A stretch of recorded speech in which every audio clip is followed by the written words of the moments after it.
Hello there internet, how are you? You're back for another episode of Shelf Life, this is Passionate Cookery. Today, thanks to your requests, as usual, I've been inspired. I'm gonna be making a fried chicken sandwich. We're gonna be doing the fried chicken, hot chicken style, like Nashville hot chicken, you might know of it. There's a spicy oil involved, there's a sandwich involved. In my case, we're gonna be doing it in a bun. I'm also gonna be playing around with some Sichuan flavors because that's the kind of stuff that I like to eat when I'm in my house. Cool, enjoy this now, enjoy this.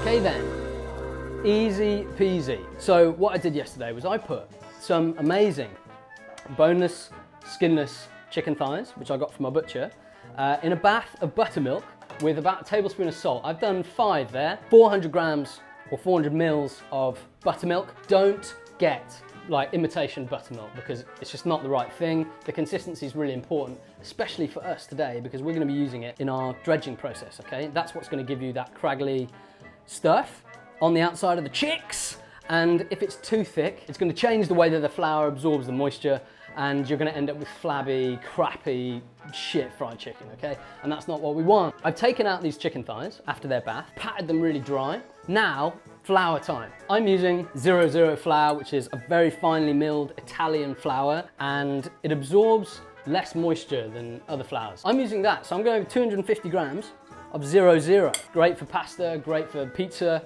I've also got here some potato starch. Potato starch or corn starch is the definition of crispy.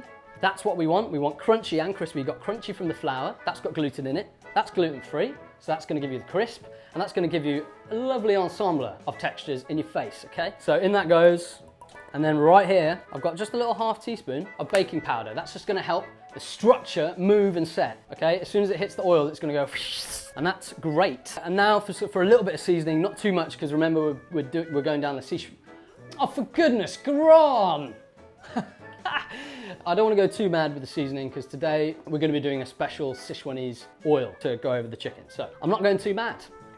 In that goes, we've got a teaspoon garlic powder, a teaspoon of onion powder, and a teaspoon of salt. No, that's wrong.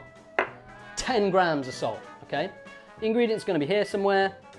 And I'm going to sift this because the potato starch especially tends to be a bit clumpy. You want a nice even flour tower for your chicken to drop into.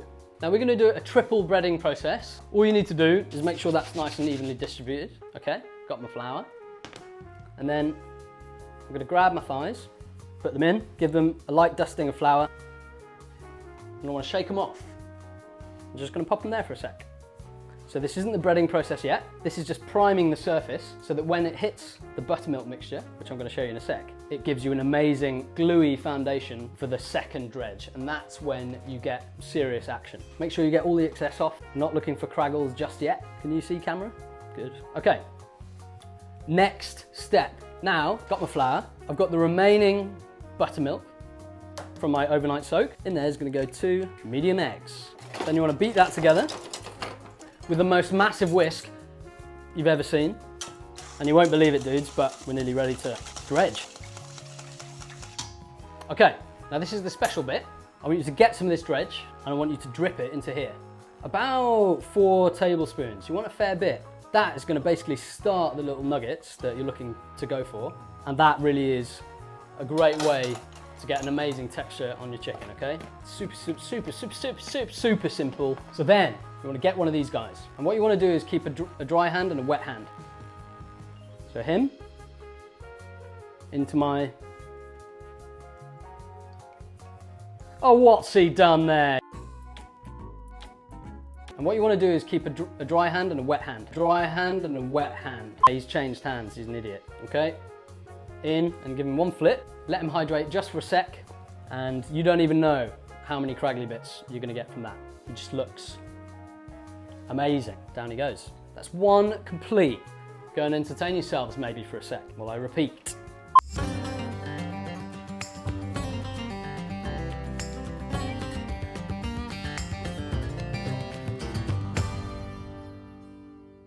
So that's all done now, got my guys, and I'm just gonna slip those away and pop them in the fridge just for about 20 minutes to let them hydrate. This is basically like when you're making bread, this is the autolyse process, the hydration of the flour and any moisture around it. And that's gonna help your breading be amazing, okay? Right gang, so my oil is here. He's getting hot. We're gonna take him all the way to the top. So here I've just been pottering around really, just julienning some carrots. And the reason is I'm gonna put like a little salady slaw type situation in my bun, just for a bit of contrast, because the chicken, he's a chunky, angry dude, and you know, we need some balance, je pense. I've taken out the core because the core can be watery, and we're gonna dress it quite lightly, so we don't want it to be watery. So yeah, you just wanna julienne these up, and it's good to have them in lengths because then they kind of sit in and around everything that's gonna be mixed with. I'm also gonna be putting in some celery, which is really, really delicious with chicken, full stop, but also really delicious in Sichuan food where it's used a lot. So yeah, I'm going with those two flavors. I've also got some fennel. Now, if you don't like fennel, not everyone does. I don't always like it, you know? Sometimes I say no fennel. That's totally cool, you can leave it out, but we're using a couple of aniseed spices, well, one, star anise, and so I really wanted to tie that together up top, up in the rest of the bun, because delicious, okay? So I've got my cucumber sorted. I'm gonna chop up the rest of the veg in just a sec. I'm just gonna start the dressing situation. For this amount of veg that I'm doing, it's about a teaspoon or so of Chinese roasted sesame paste. You can use tahini, don't worry. A little bit of vinegar, about a tablespoon. I'm using black vinegar, Qingqiang vinegar, but you can totally use white, no, don't use white wine vinegar. Use rice wine vinegar if you like. The closest thing to it in the Western world is probably balsamic vinegar or malt vinegar or a mixture. And then a little bit of sesame oil, not much, because it can be quite overpowering. And then we're gonna chuck in our cucumber. And there's a little bit of moisture coming out of the cucumber. That's gonna loosen that sesame paste. Initially it would be quite claggy, but it's gonna naturally loosen it and naturally kind of dress itself, which is really, really cool. Nice. So, celery. I'm just gonna do mine on a little angle, because it looks great. It looks a little bit like Sonic the Hedgehog. And I'm a big fan of that game on the phone. Anyone played that game? Completed it several times. It's amazing. And you can get the leaves in there. No problem. Okay, bit of fennel. Get rid of any outer layers that are looking a bit sorry for themselves, feeling a bit wonky. You can absolutely grab the tops and get them in. They're tasty. They're nice. Really good with fish, these guys. I mean, it doesn't really matter how you do this. All right, in he goes. That's just the start, because just before I build my burger, I'm gonna mix it with some shredded iceberg lettuce, some spring onion, and a little bit of coriander. If you don't like coriander, you know what I'm gonna say next? Leave it out. Leave it out, okay? Cool, so give this a little bit of a mix. And don't be tempted to season this now, because if you did, the salt would draw all of the moisture out and it would just become a big watery bath full of soggy, horrible guys. So he's looking fantastic. I'm gonna eat some. Great. I'm gonna take him away, put him next to my other bits to finish the salad, and then fried chicken time. So my oil's nearly there, but I quickly want to tell you about the spices that are going to make up my oil that we're going to brush the chicken with when it comes out. This is exactly how I would usually make a Sichuan style or Chinese style chili oil. That's why I kind of had the idea of merging the two, because they were quite similar in process. So with Nashville hot chicken, you have your spices in a bowl, you fry the chicken, you take some oil out, you put it in, and every time I've made chili oil at home, you grind up chilies and then you heat up the oil, you can infuse the oil as well, and then you pour it into the chilies, and you can add garlic, ginger, you can add all sorts of amazing stuff. And that little blast of heat, lots of energy is bursting out of the bowl when you put it in. You need to use a heat-proof bowl. But that little toasting is all you need to make amazing infused chili oil. Really cool, right? You need a neutral oil, that's all you need to remember. Let's talk mine. So I'm gonna be doing 4 tablespoons of pul biber. Now this is a Turkish pepper flake. You could use gochugaru, which is Korean pepper flake, which is really similar. You can grind up dried chilies for this. You can do whatever you like. These come ready-made. They're really aromatic and yummo. So in that goes, there's my chilies. Tablespoon of brown sugar, preferably dark, soft sugar. I've got Demerara because that's all I had. This is a key one. This is Sichuan peppercorn. I've got red today. Try and find the green ones. They're really delicious. You can buy them online, but that gives you that amazing aromatic and numbing effect on your tongue.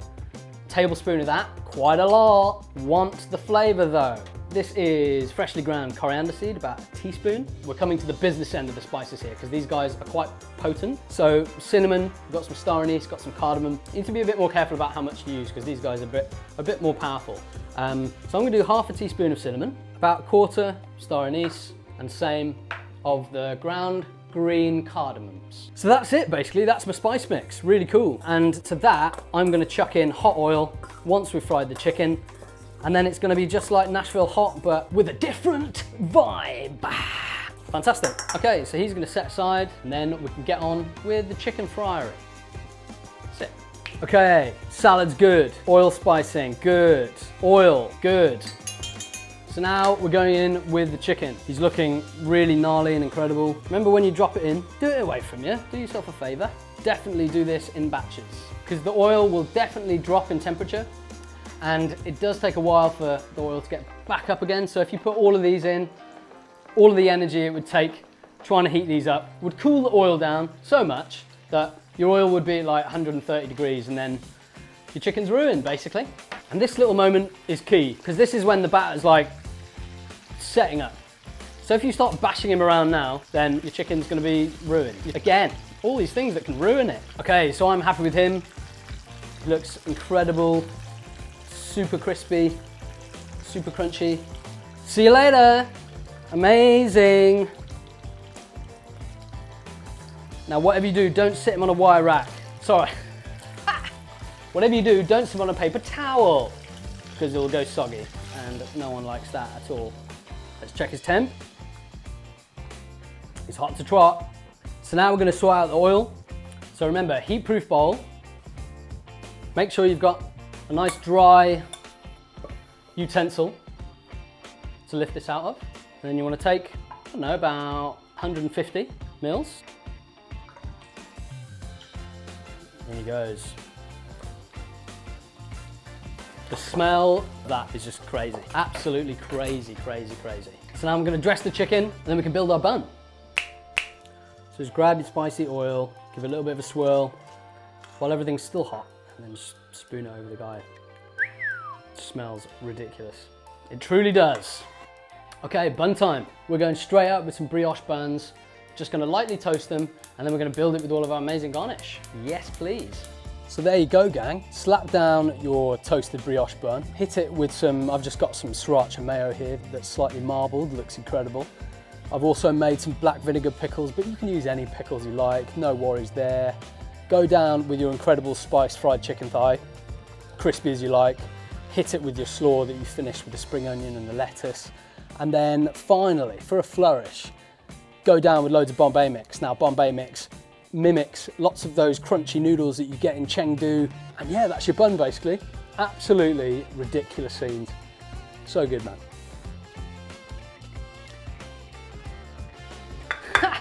Looks amazing.